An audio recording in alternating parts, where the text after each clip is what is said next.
Welcome to the deep dive. Today, we're really stepping back, way back actually, to the very origins of cinematic storytelling. To the absolute beginning. Yeah, we're exploring the man who, didn't just want to record reality. He insisted that the moving image had to be used to create impossible dreams. Georges Méliès. Exactly. And we've really dug deep on this one. We've got a whole stack of research, historical articles, technical breakdowns. It's quite a story. It really is. Because everyone knows that iconic image, right? The rocket stuck in the man in the moon's eye. Oh, absolutely. Instantly recognizable. But that's just like the cover photo. Behind it is this incredible life story, astonishing invention, fierce artistic integrity, but also just heart-wrenching financial tragedy. Yeah, the highs and lows are extreme. So our mission today is pretty clear. Let's try and really understand cinema's first true artist, Georges Méliès. And to do that, you really have to picture the scene. We're talking Paris, late 19th, early 20th century. Cinema's just being born. It's basically this high-tech novelty act, a curiosity. But Méliès, because of where he came from, his background, he saw something else entirely. He saw the magic, the inherent deception waiting to be unlocked. So he wasn't just a filmmaker in the way we think of it now? No, not at all. He was this convergence point. You have to see him in three roles, really, to get the genius of it. He was a celebrated stage illusionist, first and foremost. Okay. Then he was this relentless inventor. I mean, he reverse engineered and built his own gear. Right. And finally, he was the one who took this brand new medium film and basically taught it how to dream. He gave it the vocabulary of magic. #I, the magician before the camera, the foundation of wonder. Okay, let's unpack that foundation then, because the fact he was supposed to do something completely different, well, it adds this fascinating layer, doesn't it? Oh, completely. Georges Méliès, born in Paris, December 8th, 1861. And he's born into this, comfortable, very practical, very successful world. The family business. Exactly. The Méliès family owned a really profitable boot factory. High-end stuff. Which sounds like the absolute opposite of magic and spectacle. It totally is. The expectation was clear. He'd go into the family business, take over eventually, a stable, lucrative industrial life path. But that wasn't him. Not even close. From a young age, apparently, his mind just wasn't wired for ledgers and leather. It was wired for imagination, for spectacle. And mechanics, too, right? It wasn't just dreaming. That's crucial, yeah. His twin passions were always mechanics and showmanship. We know he was always sketching, painting these elaborate scenes. But the key thing is, he was also brilliant at building things. Intricate mechanical toys, automata. Like little clockwork marvels. Exactly. Complex little machines designed purely to create wonder, to make people gasp. Oh. He was engineering illusions from childhood. And the irony is, when his family tried to steer him towards, a proper business education. It backfired spectacularly. Yes. Well, they sent him off to London. The idea was, learn English, pick up some business skills, for the international side of the boot trade. Makes sense. But instead of studying trade routes, Méliès basically spent every free evening he had totally captivated by the London stage, specifically at the Egyptian Hall. Watching the master illusionist of the time? The legendary John Neville Maskelyne. And Maskelyne wasn't just doing card tricks. He was famous for these huge, elaborate, mechanically complex illusions. Ah, so right up Méliès' alley. Precisely. It was this perfect intersection of engineering and wonder. Large-scale stage effects, complex machinery. For Méliès, this wasn't just watching a show. It was like finding his true calling confirmed. It cemented that his life had to be in the theater. So he gets back to Paris, does his military service, grits his teeth, and works in the boot factory for a bit. Presumably just long enough to know he absolutely couldn't stand it. Right. And then comes the big move, 1888. He sells his share in the family business. His share in this hugely successful company. To buy a theater, the Théâtre Robert Houdin. I bet that went down well at family dinners. You can imagine. Financially, it must have seemed crazy. But this wasn't just buying any theater. It was named after Jean Robert Houdin. The father of modern magic. Exactly. The man who elevated magic, made it sophisticated, scientific, elegant. So by buying that specific theater, Méliès was consciously placing himself in that tradition. Magic as a high art, powered by technology. And he turned it around, right? It was struggling. Yeah, it was struggling. But he poured his energy, his inventiveness into it, transformed it into one of the top spots in Paris for illusions. What kind of stuff was he doing on stage there? Was it still the mechanical focus? Primarily, yes. Yeah. Big, complicated, spectacular illusions, mechanical automata that seemed alive, stage tricks that just defied physics, making things float, people vanish instantly. He used incredibly complex lighting, mirrors, trapdoors, all about confusing your sense of reality. So he's already mastering everything that would become crucial for film, in a way. Stagecraft, composition, light, timing. That's the critical connection, absolutely. He was already a master of deceiving the eye, using machines to create illusions live on stage. So when the moving picture camera arrived, he didn't need to learn how to create illusions. He already knew. He just needed to figure out how to transfer that mastery onto film. The theater was the blueprint. And the moment that transfer became even a possibility arrived very suddenly, very dramatically, December 28th, 1895. The landmark date.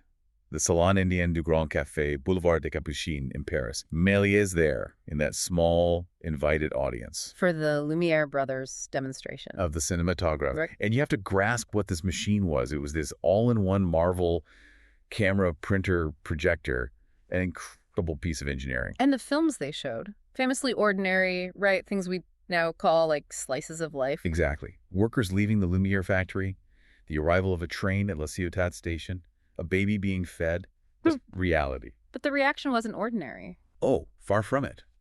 The films might have been mundane, but the effect was explosive. People supposedly screamed, ducked, panicked when they saw that train seemingly rushing towards them. Wow. It wasn't the content that was magic. It was the movement itself, the fact that life could be reproduced like that. It hit something primal. Okay, so here's the fork in the road. The Lumière brothers, these practical engineers, what did they see in their own invention? They saw its utility.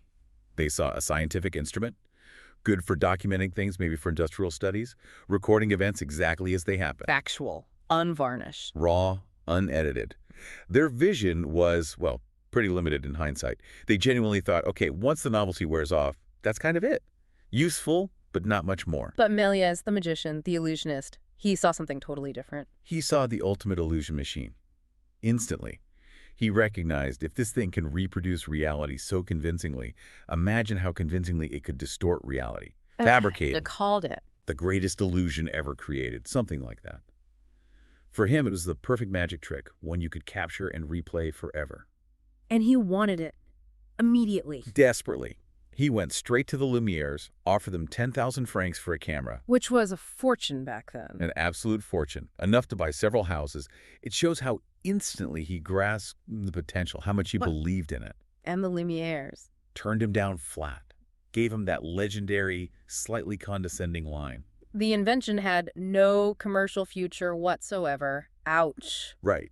But that refusal, as frustrating as it must have been, was pivotal. Because it forced Méliès' hand. He couldn't buy the technology. So he decided to build it himself. Exactly. Which just speaks volumes about his dual talents, right? Art and mechanics totally intertwined. He wasn't deterred for a second. Where did he go? He couldn't just magic up a camera. No, he went to London, found another early inventor, Robert Paul, who had a device called the Cinématographe. Méliès bought one. And just started using it. No, that's the key. He didn't just use it. He immediately took it apart, studied every single piece, figured out the mechanics of film transport, the shutter, everything. Reverse engineering. Totally.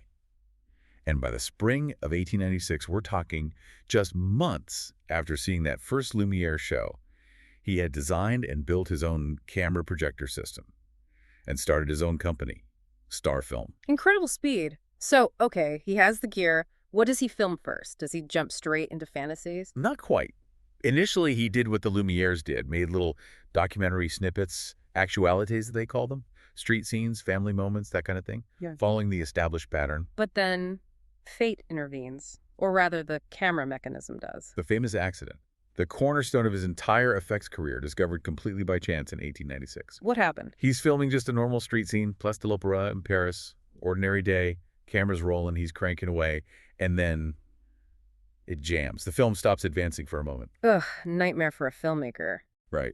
So he stops cranking, fiddles with it, fixes the jam, and then just starts filming again from the same spot. Didn't think much of it, probably. Until he developed the film. Exactly. When he projected that strip of film, something impossible had happened. In the split second, the camera was stopped. Time jumped. Precisely. A horse-drawn bus that was moving through the frame had vanished, replaced instantly by a hearse that had moved into the same spot. People walking had disappeared mid-stride. Others had popped into existence out of nowhere. Men turned into women. Wow. Just because of that momentary pause? It was like accidental alchemy. He saw it immediately. That tiny gap, that unintentional jump cut, created magic. He realized the camera could lie. And lie perfectly. It could perform illusions better, more seamlessly than any trick he could do on stage. It could deceive, create paradoxes, make the impossible look real. That single jam. It changed everything. Film wasn't just for recording anymore. It was for creating. And once he had that key, the stop trick, it just opened the floodgates, didn't it? The sheer amount of innovation that followed is, well, it's mind-boggling. It really is. From 1896 to about 1913, he churns out over 500 films. And in the process, he basically writes the entire playbook for early visual effects. Techniques that were used for decades. Absolutely. His Star Film Studio wasn't just a production house. It was like a laboratory for the impossible.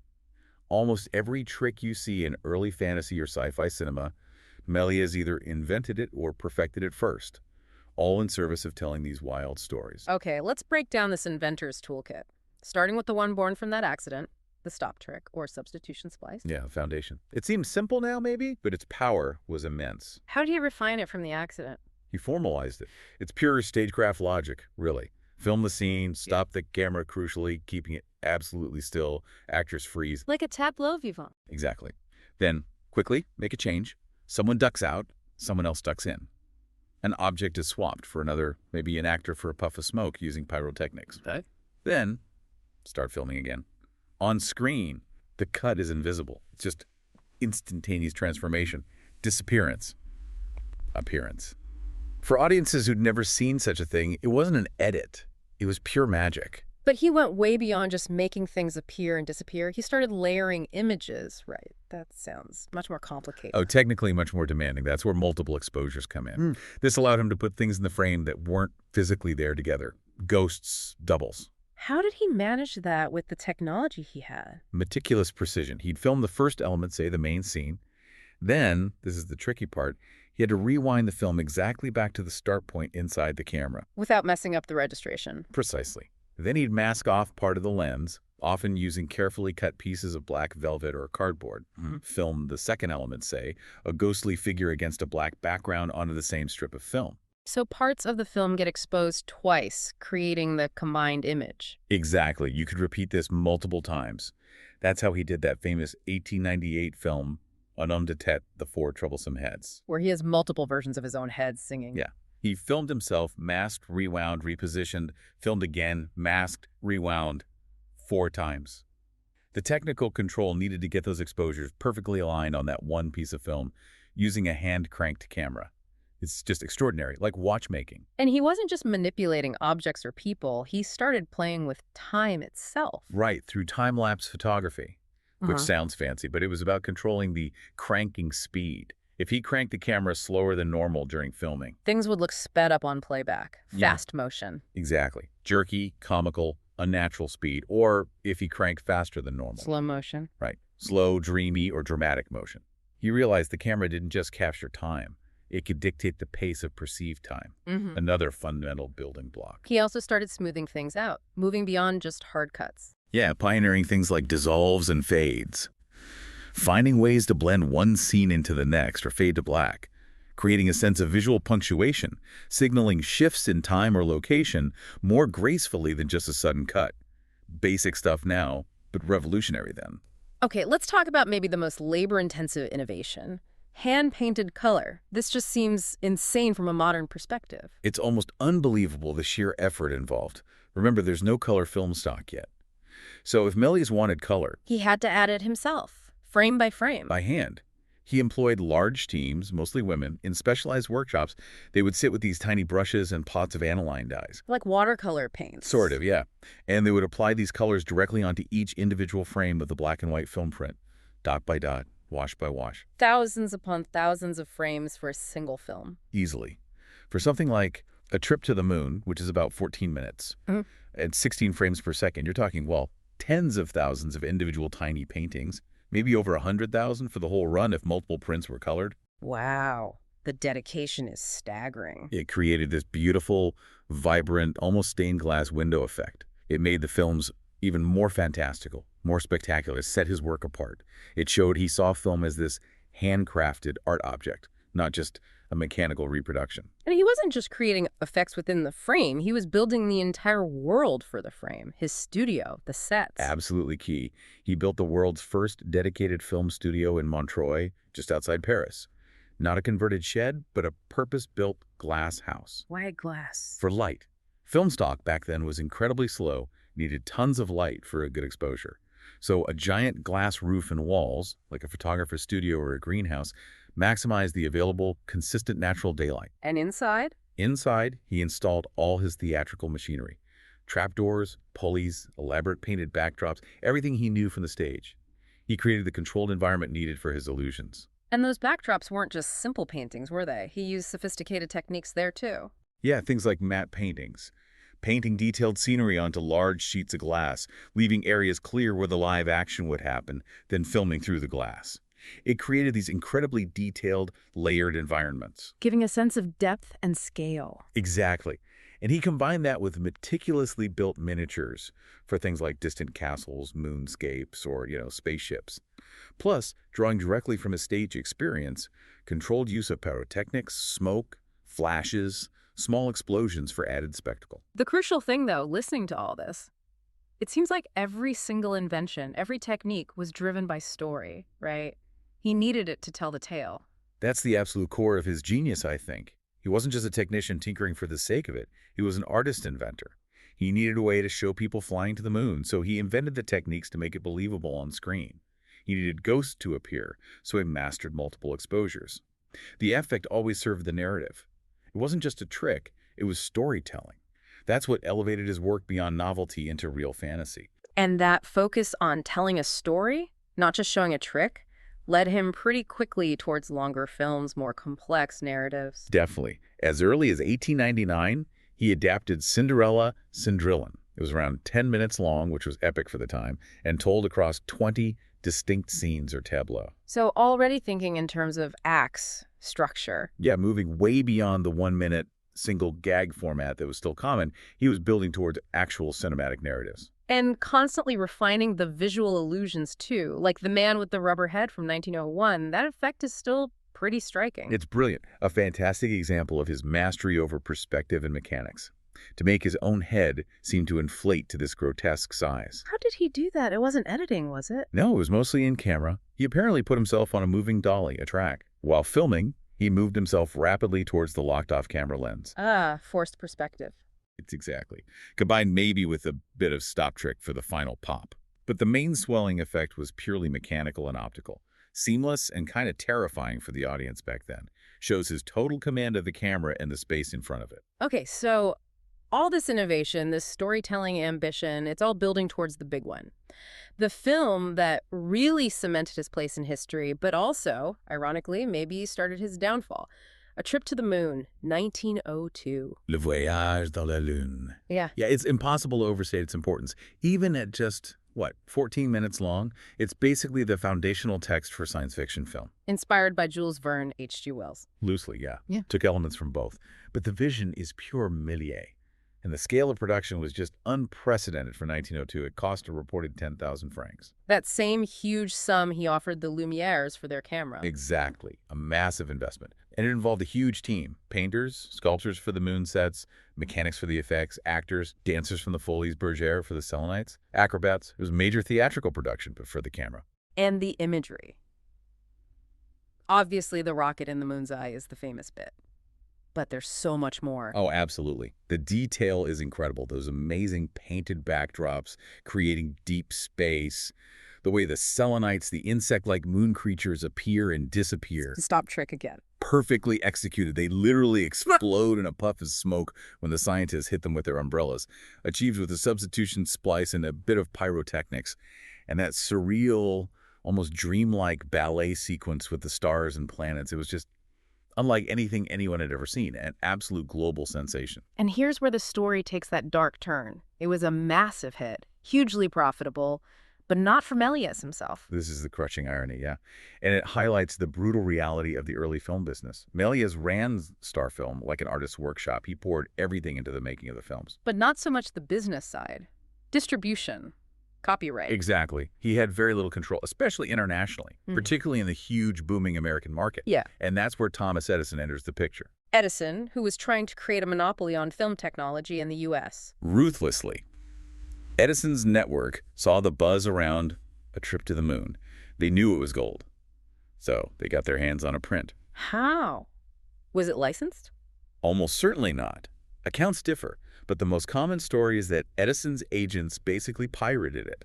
Some say they bribed someone in London for a copy, others that they secretly duplicated a print sent to Méliès' own brother, Gaston, who was trying to run Star Film's U.S. branch. So outright theft, essentially. Effectively, yes. Yes. Because international copyright laws for film were weak or non-existent. Edison's company then made thousands of illegal copies, duped negatives, and distributed them all across America through their own established network of Vitascope parlors and Nickelodeons. Without paying Méliès a dime. Not a cent. Yeah. Méliès makes this incredibly expensive, groundbreaking masterpiece. It becomes a worldwide phenomenon, and this industrial giant in America reaps the lion's share of the profits simply by exploiting the lack of legal protection. It's the perfect, painful example of the clash brewing between the artist-craftsman and the rising industrial model. Absolutely.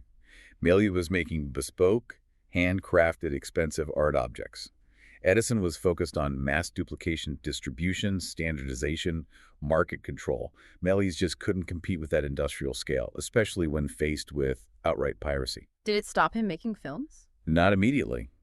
He kept going, pouring money into even more ambitious, beautiful fantasies like The Kingdom of the Fairies in 1903, The Impossible Voyage in 1904, lavish productions, but he was fighting an uphill battle against this new industrial logic. And the artistic tastes were shifting too, weren't they? While Méliès doubled down on fantasy, others were pushing towards something different. Yeah, the whole landscape of cinema was evolving incredibly quickly in the late 1900s. Especially in America, you had figures like Edwin S. Porter and then crucially D.W. Griffith, who were developing a completely different kind of film language. Focused more on realism? Realism, yes, but also psychological depth. They were moving the camera, using editing, like cross-cutting between different scenes, to build suspense, experimenting with close-ups to show emotion on actors' faces, shooting on location, telling stories that felt more grounded, more novelistic. And Méliès resisted this. He remained completely committed to his theatrical style. His camera almost always stayed in one fixed position, like a spectator sitting in the best seat in the theater. The proscenium arch view. Exactly. His actors use broad, expressive pantomime gestures perfect for the stage, but starting to look exaggerated or old-fashioned on screen compared to the more naturalistic style emerging. He preferred the controlled environment of his glass studio to the unpredictability of location shooting. So he was sticking to his artistic guns, basically. Absolutely. He was creating these incredible, imaginative worlds, but the way he was creating them felt increasingly out of step with where the mainstream industry was heading. He wouldn't compromise his vision of film as theatrical fantasy. But that refusal came at a cost.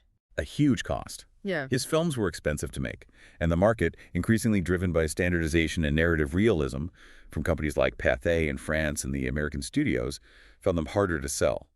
The financial pressures, combined with the piracy losses, just started to mount relentlessly, the tragic fall and ultimate redemption. So the financial situation gets tighter and tighter. The industry is consolidating, making it harder for independence. And then comes a huge external shock, World War I. Yeah, the war was really the final series of blows. Film stock itself, mostly flammable nitrate film, became scarce, heavily rationed for the war effort. And his studio. His beautiful glass studio Montreuil, the heart of his creative world, was requisitioned by the French army, turned into a military hospital. So production just stopped. He couldn't work. And his brother's U.S. venture. Gaston's attempt to run Star Film in America had already failed, largely due to the monopolistic practices of Edison's motion picture patents company Trust. They effectively squeezed him out. So by 1913, he's basically done making films. He ceases production entirely. And over the next decade, things just get worse financially. Which leads us to that truly heartbreaking moment in 1923. The bonfire. It's almost hard to talk about. By 1923, Méliès is facing complete financial ruin, bankrupt. And he's sitting on this archive of his life's work, hundreds and hundreds of film negatives and prints. Not seeing them as art anymore, but as raw materials. Exactly. Film stock back then, the nitrate base, contained recoverable silver, and celluloid itself could be melted down. So, in desperation, He destroyed them. he melted down hundreds of his original negatives to reclaim the trace amounts of silver, just to get some money to survive. Oh, that's devastating, turning his genius into scrap metal. It's one of the great tragedies of film history. And he didn't stop there. He also reportedly burned huge amounts of his original props, costumes, and those beautiful painted backdrops. He destroyed it all, erasing the evidence of a career that had ended in perceived failure. And after that, he just vanished. Completely faded into obscurity. The man who had basically invented cinematic fantasy, who had been a global name, ended up running a small kiosk. Selling toys and candy. Yeah, at the Montparnasse train station in Paris, just completely forgotten by the public, by the industry he helped create. It's an almost unbelievable fall from grace. But thankfully, that's not quite the end of the story. There's a rediscovery. Yes, thankfully. In 1929, purely by chance, a young film journalist and enthusiast named Léon Drouot spots him at this kiosk. Drouot recognized the name Georges Méliès, Yeah.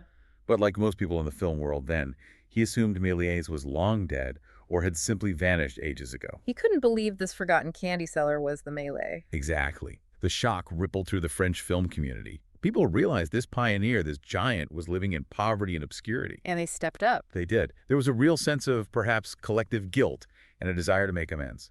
They organized galas in his honor. In 1931, he was awarded the Legion of Honor, France's highest decoration.